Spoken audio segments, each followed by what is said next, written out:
Hi, and welcome to the Non-Monogamy Podcast, where we read Reddit stories of love, lust, and chaos from the world of non-monogamy. I'm Violet, I'm Josh. and let's get into it. Here we go. All right. First story. Need advice for a beginner. My boyfriend and I have been in a monogamous relationship for about 4 years now. We have not had any major issues, and we genuinely feel that we are soulmates. I am away now, finishing my degree for the next 8 months, and it has become glaringly obvious that being apart has its struggles. One that I feel can be solved is the lack of sex. My partner and I are very sexual people, and we just love the act of it. I am living a different life out here, studying, and do not have the desire to fill those sexual needs, but I know my partner does. I want to explore consensual or ethical non-monogamy during this experience because I think that, one, it would help his immediate needs, but also it could grow and deepen our own bond. I have been researching and looking into this, but everything so far is that both parties are open. Is there anyone here who can advise on this kind of situation? We are in the conversation phase, and I want us to set boundaries, and I also want us to be prepared for those lonely, sad nights when my mind might wander. Any advice would be greatly appreciated. Other information to include: we have started discussing this, and he does not want to sleep with multiple women. He wants to only sleep with one. She has not been determined. He also wants to be able to go and do casual activities with this person, and they will have the understanding that he and I are solid, and that will never change, and she will never, quote unquote, fill that spot. I believe him when he says this, and it would be a surface level relationship with sex during this time. I think that now is the best time for us to explore this because we do not have the factor of children yet. Again, any help or advice will be great. Okay, so my initial thoughts are, I have a couple bullet points of things that she's saying that I think are just a reflection of someone still being in the research phase and having not really fully maybe done enough self-reflection or even enough research to necessarily even know what she's getting involved in, because I don't think she's heard yet about the pitfalls that I think she's kind of, from my perspective, like walking straight into. Okay. The first thing I put down is you don't deepen your bond with one person by spending time with another person. If I wanted to, if I have a friend and I want to deepen my relationship with my friend and like grow our relationship together, I wouldn't go have a lunch date with another friend. And I do understand how people think non-monogamy can strengthen their relationship with someone, and often having sexual experiences together, maybe with multiple people, because it's like hot and then you're sharing that. But the bond is being strengthened by how they are interacting with each other and not by being with other people. So I think that that's like a common misconception that I think that she's running. Yeah, I mean, obviously she's early in the research phase here. Right. At least they're having open conversations about it. It's interesting that she isn't interested in opening up on her end.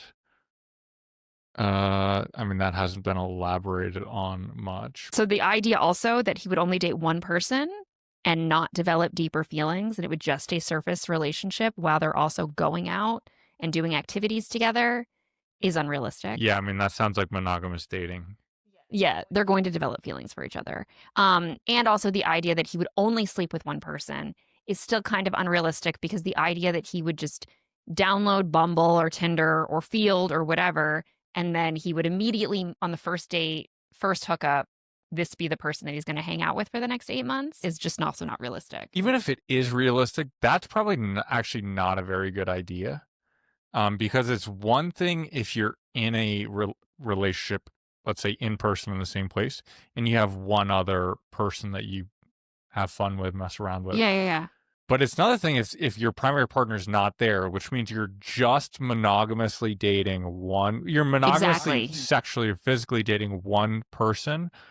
For most people with monogamous tendencies, as you said, they're just going to develop feelings, especially especially if it's just one person. If it were 2 or 3 people, then he's probably less likely to develop feelings for a specific person. Yeah. But by closing it off and by definition dating monogamously, I actually think that's probably the biggest problem that I see here. It's not going to stay a surface relationship. I mean, I understand that people can have someone that they're hooking up with for 8 months and not develop feelings for them. That happens.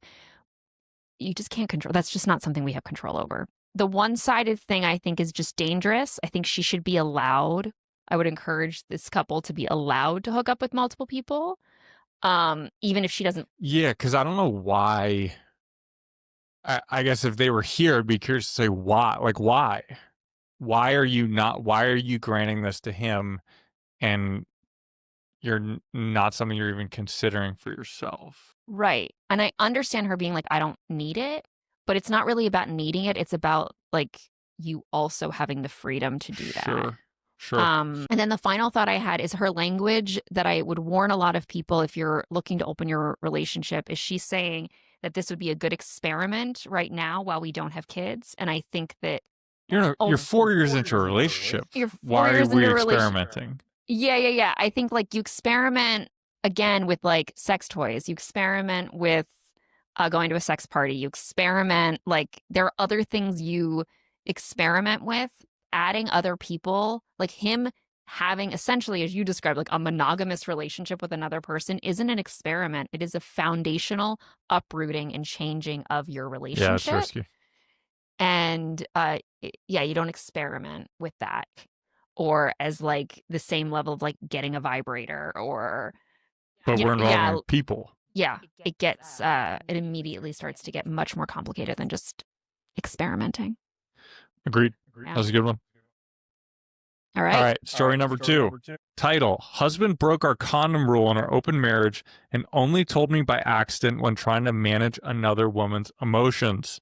My husband, 45 male, and I, 42 female, opened our marriage earlier this year. It's been a one-sided arrangement so far. I haven't pursued anyone as I didn't feel the need. Somehow I enjoyed the fact that he was exploring with other women and it had massively increased and improved our own sex life, which was enough for me. I was comfortable with him doing pretty much whatever he wanted, so as long as we had clear boundaries around safety and honesty. Our most important rule has always been that sex must be with a condom unless we both explicitly agree beforehand that a particular person is an exception. A few weeks ago, my husband met a stranger at a bar late at night. She was visiting the country for work. They kissed, exchanged numbers, and I agreed he could sleep with her with a condom. He later told me they had sex and that everything was fine. A few days later, he mentioned that he was having to, quote, manage her emotions because she'd sent him a voice note saying she felt uncomfortable and worried he might be some kind of a player. It was only in this context that he then casually added something like, oh, it was because after we'd been having sex for a while, I was ready to finish, so I took the condom off at the end and we had sex without it for maybe 30 seconds, but I reassured her I'd just had an STD test. That was how I found out. If she hadn't been upset, I honestly don't believe he ever would have told me. It came out almost as a side comment, and he seemed genuinely surprised that I was angry. To me, this was a huge breach of trust. It broke the most basic safety rule we have. It also meant I was exposed without knowing. Because we had unprotected sex the day afterwards, what makes it worse is how naive and reckless it was. He'd known this woman for a few hours, yet completely believed her when she said she was in a long, sexless marriage and therefore, quote, safe. I've told him from the very beginning that my biggest fear in opening our marriage is him ever getting another woman accidentally pregnant, as it would break my heart. This is aside from the obvious STD risks. The fact that he can minimize this when it's exactly the kind of risk I've said terrifies me. It makes me furious. When I raised the pregnancy issue, he actually laughed and said I was being ridiculous because he didn't finish inside her and it was only 30 seconds. I find this attitude mind-blowing. He's a grown man who knows well that He's a grown man who knows perfectly well that pregnancy can still happen without ejaculation. He keeps saying that it was only for a short time, he didn't finish inside her, that I'm overreacting because I once agreed he could have unprotected sex with a different woman. But that earlier situation was totally different, as we knew her well and made a deliberate joint decision in advance. This time he acted on his own. He has obviously apologized and told me it will never happen again, but it almost feels irrelevant to me because at the same time, he's also saying that because weeks have passed, I should be, quote, getting over it. But I'm not.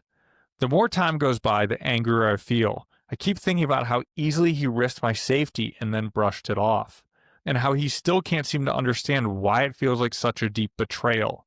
For anyone in an open or poly relationship, would you consider this a deal breaker or something that can be repaired? How do you handle it when your partner minimizes something that feels serious to you? And is it normal that the anger just keeps growing instead of fading? Well, of course it's normal that the anger keeps growing because he's not listening to her. Yeah. He's not accepting her fear. He's not acknowledging anything that she's feeling, and he's telling her she's overreacting. He obviously did a huge act of betrayal. This is not the first time. I'm sure he's had sex without a condom and she didn't know about it. Because if she wouldn't have known otherwise, like, what's the guarantee? There's also a couple red flags in just the actual hookup in general. Like, was that woman, it said she was in a sexless marriage. Is she cheating? And also, she said she's worried that he's a player. Does she know that he's in a non-monogamous relationship? Like, because people who are in non-monogamous relationships, like, you kind of assume they have multiple partners. So it's just that sentence is really interesting to me. Like, well, player, yeah, he's obviously a player. He's sleeping with multiple people. What makes you think that you're the only person he's sleeping with? Yeah, there's more red flags than I think OP's even listing. Yeah. Like, condomless sex is the problem at hand, but there are issues around this that would really that make me think that he's not super trustworthy. Well, yeah, I mean, one of the things that OP she jumped past that you highlighted is the sexless marriage thing, that it's okay because this woman's in a sexless marriage, or she's low risk because she's in a sexless marriage. And it's disregarding that, okay, wait, so she's cheating and you're facilitating that cheating. Yeah, and yeah. For us, that's I'm not sure it's in our explicit rules, but it's well discussed and understood that, like, we are very much morally against helping other people cheat in their relationships and, like, hooking up with someone else who's in a relationship and essentially violating someone else's relationship agreement. Yeah. So, but I mean, that's amongst a whole sea of other issues, because here, I mean, like, for me, this is a deal breaker. Not only is the guy telling her that she's overreacting after he broke the relationship agreement, right?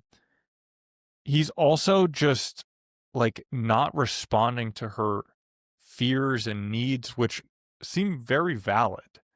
It's like a very foundational good communication and conflict resolution. Well, not even that, and like STD safety, like safe sex. Like, he's literally practicing unsafe sex in violation of their relationship agreement and then getting mad at her because she's upset about it.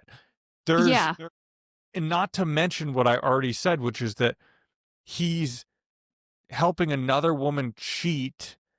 There's so many issues baked into one that I don't know. I don't know how this person could be considered a good partner. Well, and the other thing that I find interesting is I was listening for the questions, and she specifically says, like, has anyone been through this and they've recovered? And of course there are stories of people violating condom agreements or other agreements and recovering. But the key to having the recovery is the person who violated the agreement being sorry, working towards repair, empathetic for the emotional fears and lack of trust that it has developed in their partner, working towards rebuilding that trust. It does not happen when the person who broke the agreement says to the other person, I'm sorry, you're overreacting. Yeah. I mean, in my mind, I guess, if I think about, let's think about this hypothetically happening in our relationship and how I would approach this. We have a condom rule with other people. Let's say I take the condom off. I realize, like, wait, what did I just do? But talking to my partner, like, I would think that it would be, so I, in the heat of the moment, took the condom off and we had condomless sex, and I recognize this in violation of our relationship agreement, and I'm like, really sorry, I genuinely don't know what happened, and I'm sorry. Yeah. I'm gonna go, and then you would outline, okay, how are we gonna move forward? Like, how am I gonna take responsibility and be proactive? Which would be like, okay, I'm gonna go get STD tested. I'm not gonna have sex with you until we get STD test. And then maybe I'm going to go to therapy and dissect with someone, why did I like, what caused, like, to understand better, like, what caused me to just completely lose control in this moment. And the hope would be that through, let's say, honest and open communication with you and showing that, okay, I'm being proactive, that it would be, okay, yes, he violated our relationship agreement, but he's proactively trying to repair and acknowledge, which is all that someone could hope for, right? Right. I mean, I have multiple thoughts going through my head. I completely agree with everything you're saying in terms of, that is how, what you just outlined was like how you apologize. Sure. And I think that is a skill that a lot of people do not have. And when people who talk about success in non-monogamy people who are successful have a really good communication, that's what they're talking about. They're talking about having conflict resolution skills, having communicating a lot, and then also knowing how to apologize and repair and reconcile. And most often, those skills are completely overlooked when people go to open. And so then they run into problems and they do not have the skills necessary to heal. So when people say our relationship is solid before we opened, there are like specific skill sets. Solid enough for the circumstances, but not solid enough in communication. Yeah, for the new circumstances. For the new conflicts. Yeah, I mean, again, I use this metaphor of like house, and like the foundation is getting completely uprooted. You have to think, what could possibly be uprooted? What type of conflicts, what type of communication issues will be uprooted in this process? And for this one, it seems like when he makes a mistake, he doesn't come forward with it. And not only that, but if he gets caught making a mistake, instead of owning it, he tries to make the other person feel guilty for being upset about it. Yeah. Which is a massive red flag. Not a good pattern to have for a healthy or potentially successful non-monogamous relationship. Yeah. Walking red flag here. Yeah. All right, next story. My experience opening to deal with a dead bedroom, from the subreddit Non-Monogamy. Spoiler, it did not work, and I ended up getting a divorce. Not for that reason alone, but because it was symptomatic of greater issues. I see a lot of posts, usually from the higher libido partner wanting to open to compensate for a dead bedroom, or otherwise severely mismatched libidos. Usually the relationship is, according to OP, absolutely perfect in every way except this one nagging sore spot. I'm here to talk about why it did not work for me. If you're someone who is captivated by being on the apps, this may be okay for you. However, for me, I wanted the peace of a long-term relationship, but while also being sexually satisfied. This meant that what I really wanted was to find a consistent, long-term friends with benefits and then get off the apps. But this never happened in practice. It's one thing if you're mostly satisfied at home, but want to get a little extra novelty and variety elsewhere. But finding someone to shoulder my base level of sexual satisfaction without offering them a relationship, and also not having the spontaneity and availability of a single person, seemed to really limit the possibility for this. It felt like a job constantly getting back on the apps and in the dating pool. As a corollary to one, this constant cycle of meeting someone new, having sex, feeling enthusiastic about them, and then getting slow faded wreaked absolute havoc on my attachment system and left me with some lasting wounds that have taken me a while to work through. Maybe the most plausible scenario is finding another married person who is also the higher libido partner in a dead bedroom. I encountered this a couple times, but it always ended up fizzling since we had to contend with the schedules of two married people versus one single person who defaults to available, and hosting was a nightmare. At the end of the day, what I truly wanted was to feel desired by my spouse. I wanted reliable relationship. Okay. At the end of the day, what I truly wanted was to feel desired by my spouse. I wanted reliable relationship sex, not sex that was calendar dated, but the ability to initiate while in bed watching a movie, or if I woke up feeling spicy. Opening didn't replace the closeness I craved with my spouse. Everyone claims that their relationship just happens to be completely perfect, other than this.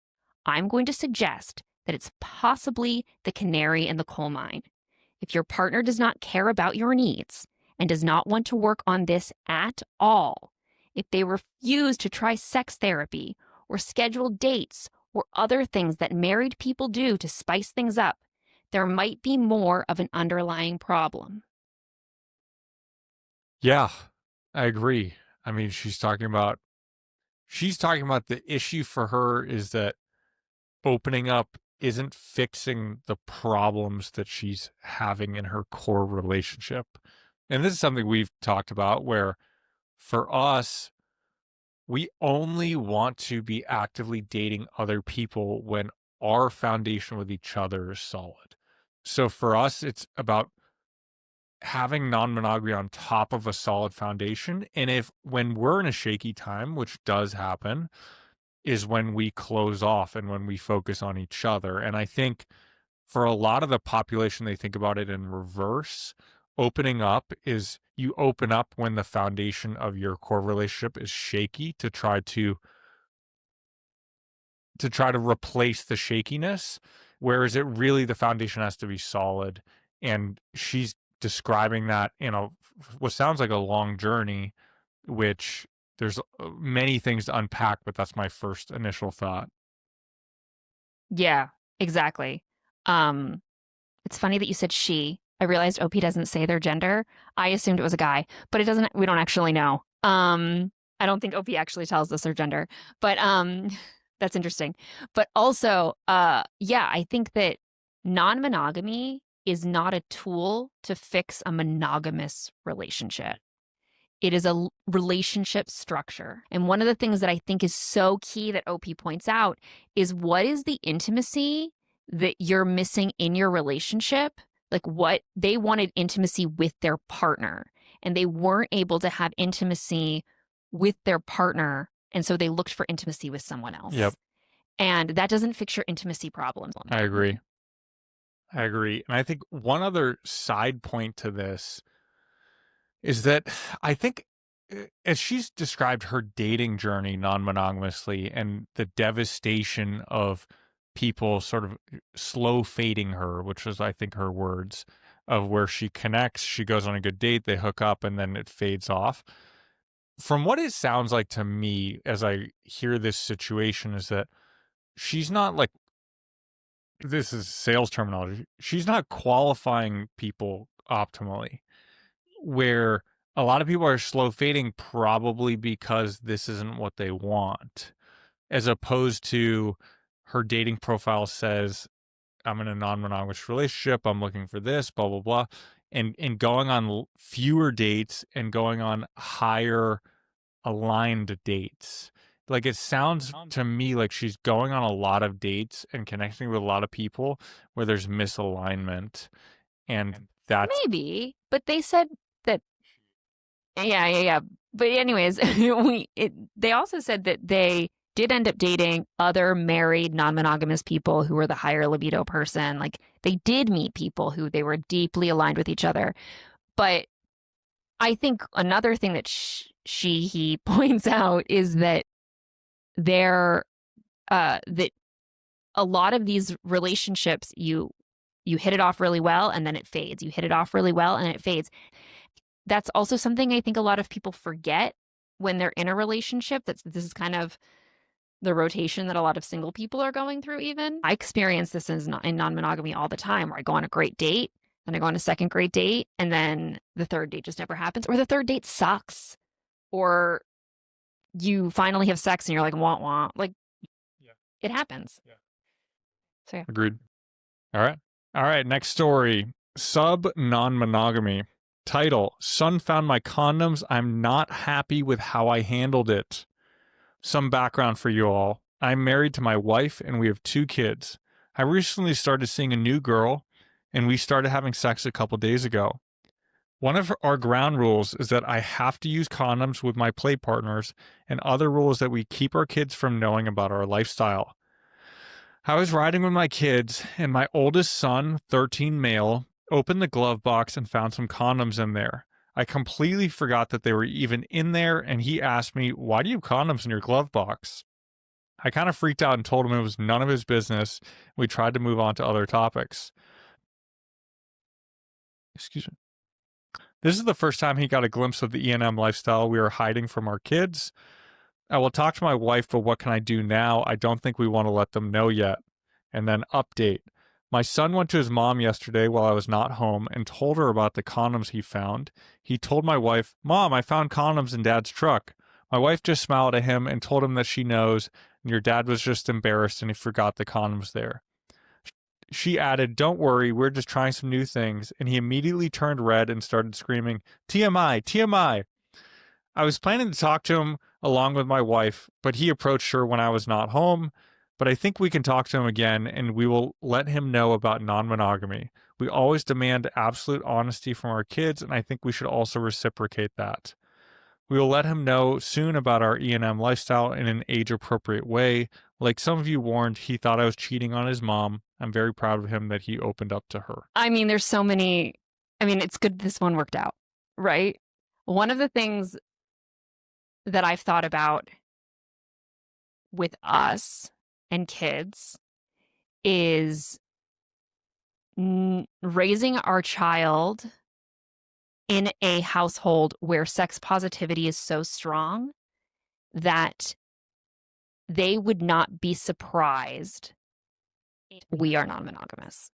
Do you think that, like, I think it's important that kids, if you have kids in your E&M relationship, which we do, that they learn about that, because I mean, this is something that's important to us. So for me, that I don't have shame around this. It's not something I feel the need to hide. I think it is something that kids should learn about in an age appropriate way at the right time. Sure. I guess I also think like our child is going to grow up with adults in their life, you know, 2 uncles over here, 2 aunts over here. Like that's going to be a normal thing for them. I would hope that in the same way you could say, like, you know, how some people have 1 partner, well, some people have 2 partners. And so it exists already in their mind frame in the abstract. Not necessarily with us. I don't think we have to like come out to our child. Like even just the idea of a married couple doesn't necessarily mean that they're monogamous. That monogamous is one option for a relationship structure. Yeah.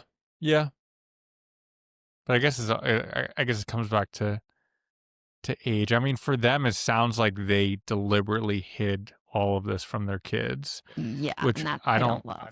I haven't exactly thought about, you know, how am I going to educate a 9 or 10-year-old about non-monogamy or whether it's even important, but I don't think I feel the need to hide it. Sure. Yeah.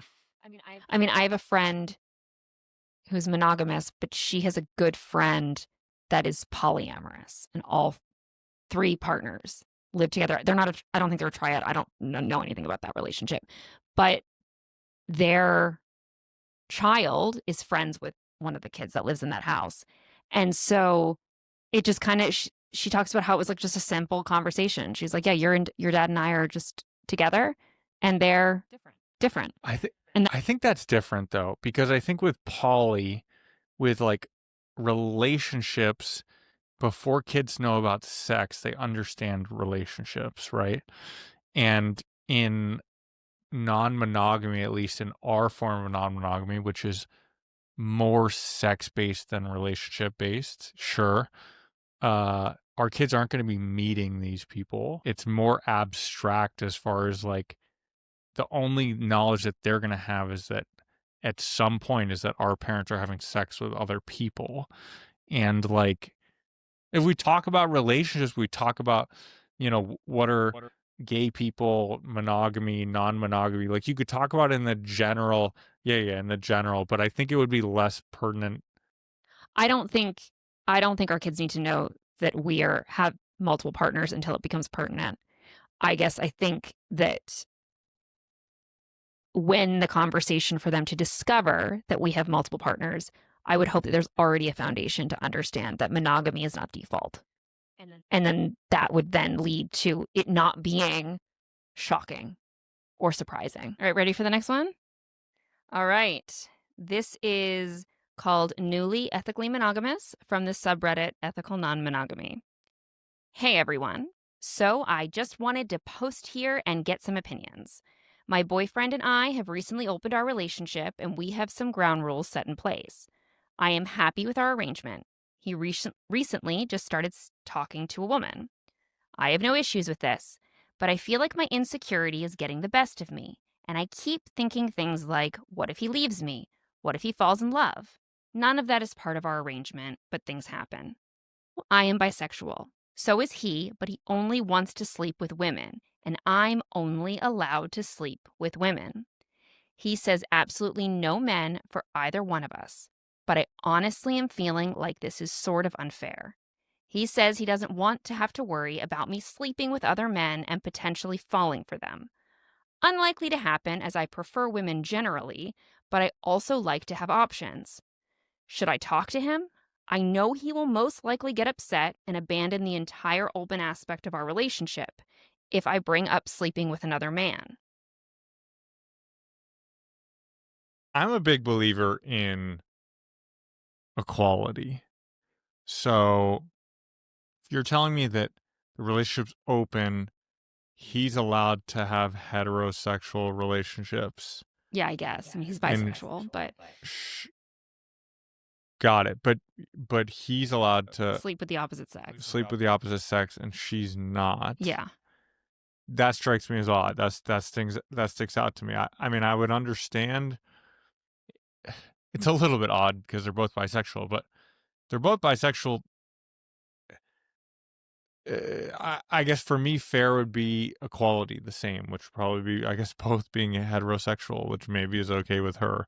But I mean, obviously it has to be discussed, but it's odd to me that the rule is they can both only hook up with women. That's kind of odd. Well, there's a term for this. What is it? It's called a one penis policy. Okay. And a lot of people widely see it as super unethical because it's normally coming from a guy feeling like men are more of a threat to their relationship or to them than women are.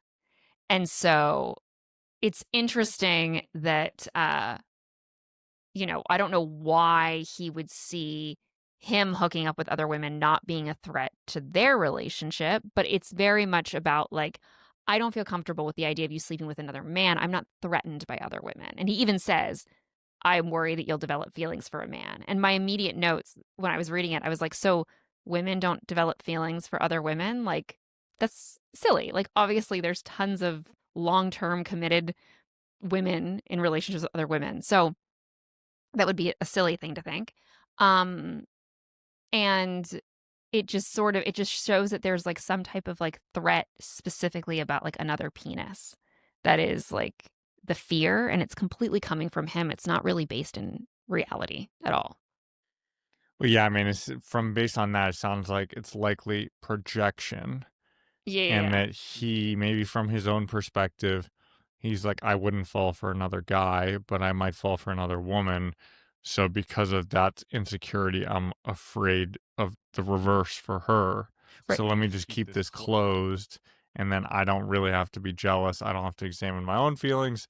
And I have nothing to fear. Meanwhile, he is hooking up with another woman. Yeah, no, I know. And she is worried about that. Like, OP is worried about that, but she's also like, I'm working on this because that's not our agreement. So I'm going to trust that he's going to.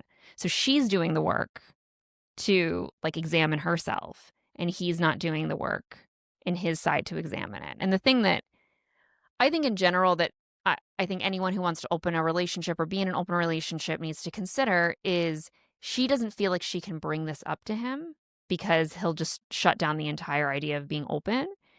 And to me, that's just not the good communication that's necessary to even have an open relationship. Yeah.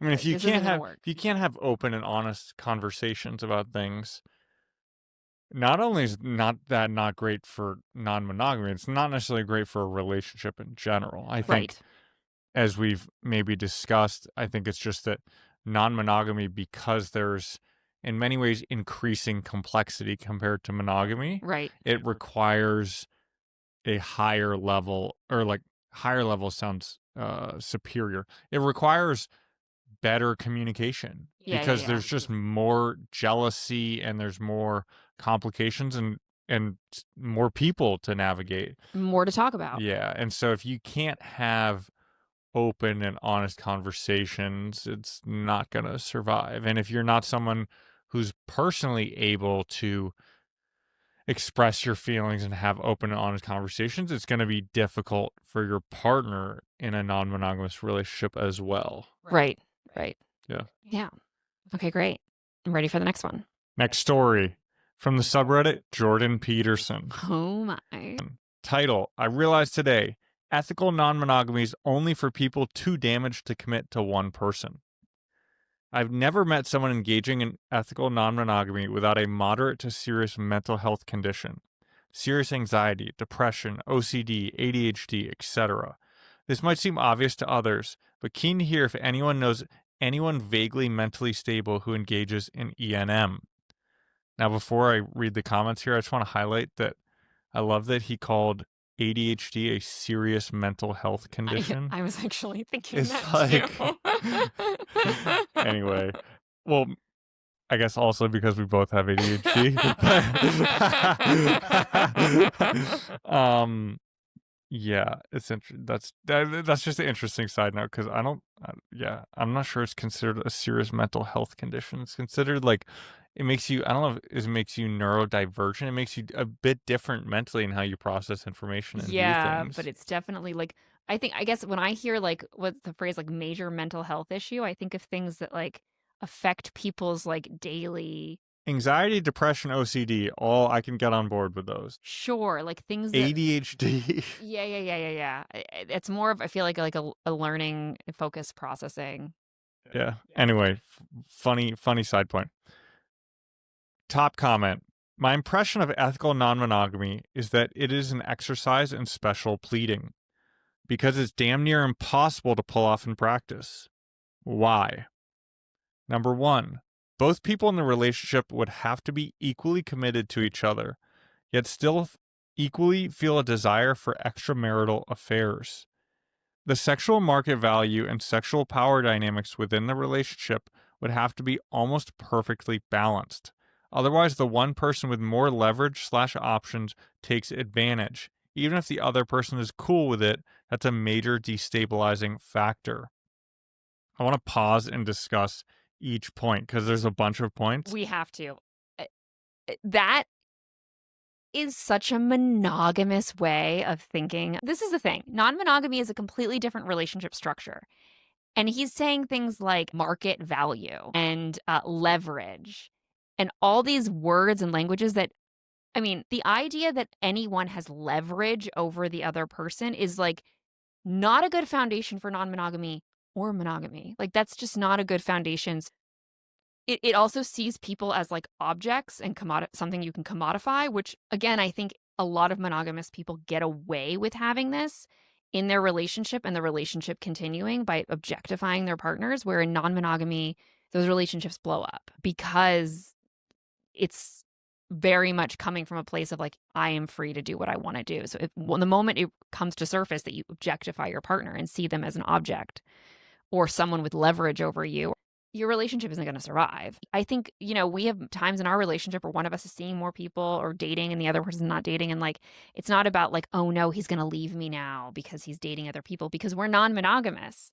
Like the essence of our relationship is you're seeing other people. I'm seeing other people. You're not going to leave me to go keep seeing other people. Like that doesn't make sense. Anyways. Yeah, I mean, I think the expressed feeling that things have to be perfectly balanced from a external sex perspective in order for it to work, or else the person who's disadvantaged is going to inherently end the relationship or destroy the relationship.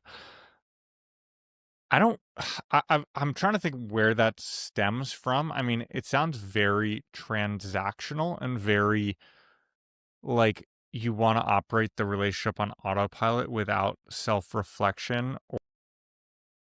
It's very strange to me because I think even if we think about a more standard relationship, the responsibilities or the actions aren't going to be evenly divided. One person is likely to have maybe a little bit more leisure time than the other person because maybe they work less. One person is going to work more than the other. And based on this line of thinking would be that for a relationship to work, everything has to be perfectly balanced. We each have to work the same. We each have to have the same amount of time off. We each have to spend the same amount of time with our kid. And if we don't, then one of us is going to end the relationship because we're going to be resentful. And for me, that's just that view on relationships is so bizarre that it's hard for me to even kind of wrap my brain around it. Because if I'm being honest, I don't think that this person, I understand that they're very uncomfortable with the idea of their partner hooking up with more people than them. And they think their partner would be uncomfortable if they hooked up with more people than their partner. But I don't believe that in other aspects, if they're in a relationship, I don't believe that they're actually acting this way in reality. I think this is a pure theory-based statement that's not grounded in the reality of how they act in their own life. I think the whole idea of 50-50 is sort of ridiculous. Not because I don't think it's like not a good jumping off point. And like, obviously I believe in equality, but I think it also comes down to equity, because I think in any functioning relationship, whether you're monogamous or non-monogamous, there are going to be times, like you've already said, that one person is going to have to be doing more than the other person. In some capacity. Like, what happens if someone gets sick? What happens if somebody loses their job? What happens if somebody, like a child, gets sick and like somebody can't work? Or what happens if there's a bajillion different scenarios where one person has to take on more responsibilities than the other person. The whole point of like a partnership is being partners. And I'm with you. I often hear these statements and I wonder if this person has ever had like an actual long-term partnership. Because I mean, they're clearly a thoughtful person. Like, this comment's very long and very well thought out. But some of the logic is very maybe surprising, or it's like a very specific worldview that someone who's non-monogamous wouldn't have in the first place. Sure. Yeah, no, I mean, you're obviously, for non-monogamy, by definition, you have to be maybe like a bit more open-minded and flexible. And this person's very much like, if we're not banging the exact same number of people, it's just not going to work. Which obviously, if you're that rigid in how you view things, I mean, I'm kind of dissecting the whole person, but relationships are going to be hard because we need to contribute equally in every aspect of the relationship as if we extrapolate, and that's just not realistic. I mean, in our own relationship, in every aspect, like, we're pretty balanced in how we care for our child. Yeah.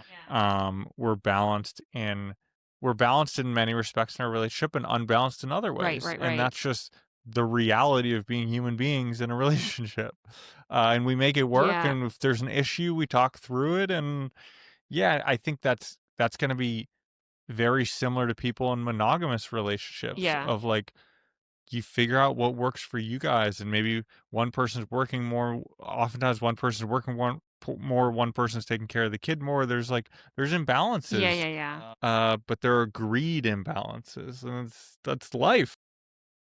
Yes, and I think this is a key thing for people who want to open their relationship or want to be in a non-monogamous relationship is like if you're already in a relationship where it's like you're balancing things and trying to make things equal at all times, This is going to it's make it going a to make it a lot more lot harder. It's going complicated. to make it a lot Yeah. harder. Okay, keep going. Number 2, the trust and communication of this unicorn couple would have to be on point for it to be sustainable. You're basically betting your relationship on a belief that both of you hooking up with other people wouldn't destabilize it. Good luck with that. Yes. Yeah, I actually think that this part is super spot on. This is the mistake most people make. It's super true. The communication has to be excellent, period. If it's not excellent, it's not going to work. Yeah. And some people can figure it out because there's enough trust. But if the trust is broken, you're done. Well, then your foundation's broke. I think one of the least common advice I see, and I think one of the more imperative advice I see is that people should be taking is work on nonviolent communication and work on other forms of conflict resolution skills and rebuild like your foundation with one another before you open. Like go to just regular plain old couples counseling with an ENM informed therapist is probably useful, but just go to talk about your issues. Yeah, and get good at having open and honest conversations and resolving conflicts. And because it is true, without that foundation, as this person has said, with a very different lens than we're coming from, but as they've said, without the foundation of great communication, you're fucked. And you are. They're right. Yeah. Number 3, you also have to avoid things going wrong, like someone getting preggers, catching an STD, or hooking up with the wrong person. Over a long enough time frame, your odds of avoiding all the potholes approaches near zero, unless you manage your risk very, very carefully and vet your outside partners carefully. I mean, studies show that people who engage in non-monogamy are less likely to get STDs than people who engage in monogamy, purely because they're always talking about their other partners and having these conversations. And they're probably getting tested more. Yes. And I also have experienced, like in casual dating scenarios, like I feel very comfortable talking about sex. I feel very comfortable talking about like why I'm engaging in sex, what my expectations are from having sex with someone. And I find when I am on a date with someone who is not non-monogamous, single, but not non-monogamous, and like they like invite me back to their place and I say like, what does that mean for you? Like, let's like have a conversation about if I go back to your place and we have sex, like, what is that for you? And do you understand what it is for me? And like, do you condoms? They get very uncomfortable. And I know that dating, like, oftentimes my biggest hurdle with dating monogamous men, is them not like trying to skirt the conversations about like, oh, we're having casual sex and oh, this is not leading to a life partnership. And the conversations around like, are you having like, do you have other partners? Do you use condoms with your other partners? Like, these are all things that they feel very uncomfortable about. If you're having sex, you're risking getting STDs and getting pregnant. If you're not comfortable with having these conversations, you're raising your risks. Yeah. And I think also this comment highlights the importance of using condoms. So the two big concerns here were STDs and pregnancy. Yeah. Very real issues. Very real issues. Especially if we're not using condoms. Yeah. We're not using condoms. We're hooking up with lots of people. Yes, I 100% agree. It's a ticking time bomb. Like someone's going to get pregnant or someone's going to get STD. It's inevitable. So I think this comment for me highlights, use condoms. The part in this comment that I'm a little bit lost is that like hooking up with the wrong person can end your relationship. I don't really know quite what that means. Like, I get that, yes, STDs, pregnancy, the wrong person, as if like, I mean, I don't know, if we hook up with the person from Fall of the House of Usher, like she's gonna murder our whole family. Like, I mean, what, what are we like? Is this like an avoid serial killers comment? Like, I mean, that was my first thought. It meant like someone who's dangerous or abusive or crazy or something like that. But I mean, this is where I think, life, I don't know. yeah, I mean, you can't try to avoid. screen those people. You screen them in the same way you screen them when you're monogamous and you're dating. I mean, if it's really like abusive people, then it's an argument that if you date period long enough, like you're gonna end up meeting abusive people, which I guess you probably are, and you just do your best to like weed them navigate out. The situation. Monogamous people date abusive people all the time. I think I'm not scared by this list. I mean, I think if we recap, it's basically use condoms, communicate with excellence, and what was the first one again? The first one was we all have you have mental to hook up with the disorders. exact same number of people. Except equity is more important than equality. And then I mean, I think he also talked about like we all have everyone in non-monogamy has mental illnesses. That was the original poster, and this was the comment. Yeah, so separate people. I mean, I do find that there's a lot of neurospicy people in the non-monogamy world. Like a lot of people with autism, a lot of people with ADHD, dyslexia, like all different types of things. But that's just because I also think that people with learning differences tend to see the world in different ways. Yes. Well, you're more likely to break out and be like, okay, you're just viewing everything differently. But I would say if you have OCD, anxiety, or depression, which are the other ones he lumped together with ADHD, I would strongly recommend you to get that under control and like do what you need to do to feel regulated before you have an open relationship. Because I think OCD, depression, and anxiety are going to be agitated if you're in an open relationship. Yeah, I mean, and even speaking from my own experience of going through some like, let's say, personal life challenges in the last couple years, I have not dated through those periods because like if I'm going through a personal life crisis, the last thing I fucking want to do is be going on first dates with people or like going and thinking about being in a vulnerable situation with someone when maybe I'm in an emotionally like unstable place. And I think that, I mean, that point, it's not exactly what he's getting at, but I think it's a relevant adjacent point, which is that if you are in an unstable place or your relationship is an unstable place, that's when you really need to focus on yourself and your relationship and not involve other people. Yeah. All right. I think that's everything we have for you today. We'll see y'all next time.